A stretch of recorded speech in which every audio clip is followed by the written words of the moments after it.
Hey everyone, welcome back to the channel. Today I'm going to be spending some time with a very different kind of vehicle.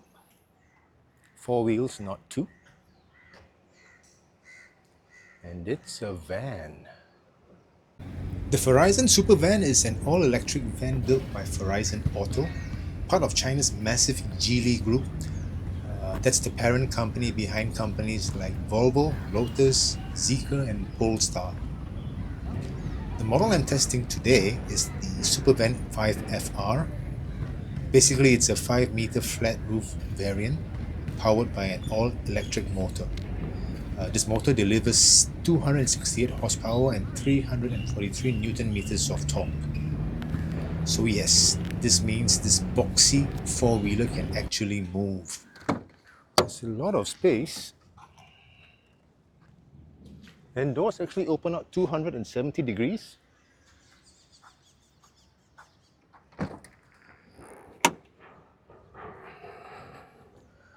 I'll just look at that amount of space. The SuperVan offers an impressive cargo volume of almost 7 cubic meters, and it's rated to carry a payload of 1.34 tons. Now, one of the more interesting design features of this van is the absence of a B-pillar between the cabin and the cargo area. For this particular unit, it does come with a small bulkhead which separates the two zones. This setup helps the air conditioning system work more efficiently by giving it a smaller space to cool. But if you actually prefer a completely open layout, that's doable as well. And it actually allows you to make full use of the massive 2.1 meter wide side opening, which is great for loading bulky items. That said, the rear cargo area can also be fitted with its own climate control system, and this makes the van a practical choice for transporting pets, perishables, or any other heat-sensitive cargo. And another nice useful bit about this super van is the low cargo floor height. It's just over half a meter, about 550 millimeters. So easy to load stuff on and off a trolley. Another nod to practical usability is the Supervan's built-in 13 amp 220 to 230 volt AC power outlet. This lets you run appliances directly from the vehicle's high voltage battery. So everything from a laptop to external lighting and power tools, even a small refrigerator. This feature is really helpful for anyone who needs reliable electricity on the go. The van is essentially a fully functional mobile workspace, no external generator required.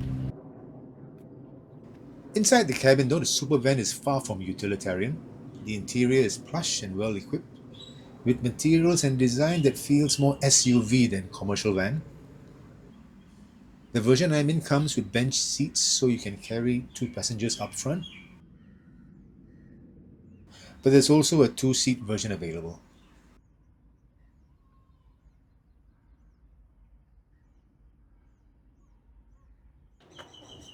But actually the most important measurement for most people is going to be the height. At just 1.99 meters, the super van is short enough to enter into most multi-story car parks, definitely most HDB multi-story car parks. So definitely a good thing to have if you're worried about access issues. So as you can see, the cabin is really nice and bright, really spacious. So something like this, no issues with spending hours per day. I think anyone who has to do that would be quite comfortable. The drive is actually surprisingly smooth and quiet as well. In the sense that there are no mechanical noises. There are plenty of electronic beeps and warning alarms. I think you can turn off most of them, but if you don't,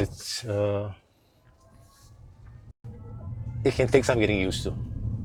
All the beeping is, to put it nicely, the sound of a very safety-conscious van at work.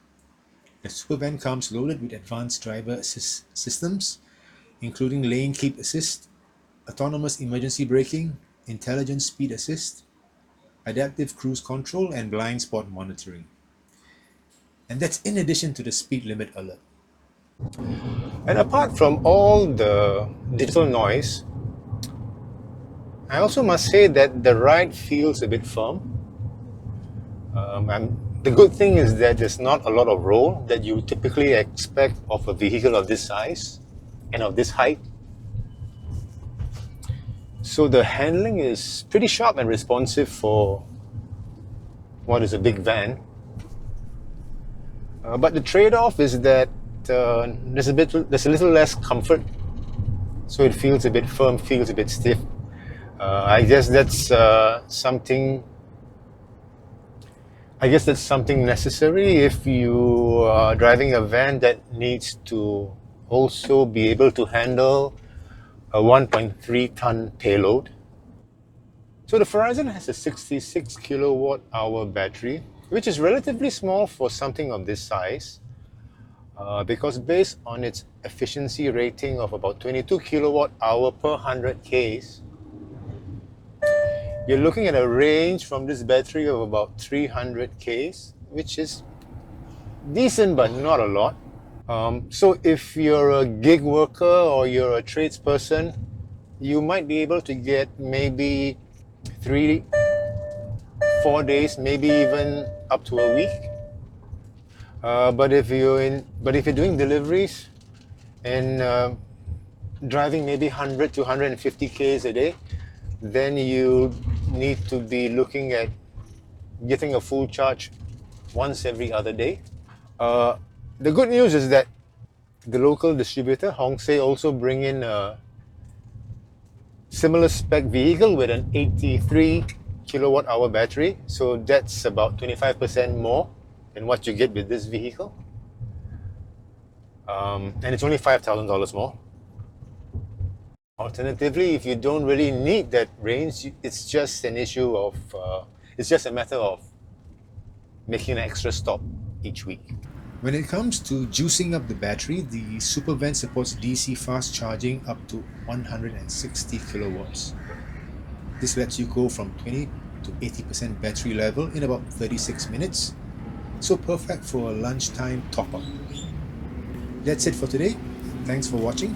I'm Tim, and this has been the Farizon SuperVan, possibly the coolest big white box I've driven in a long time.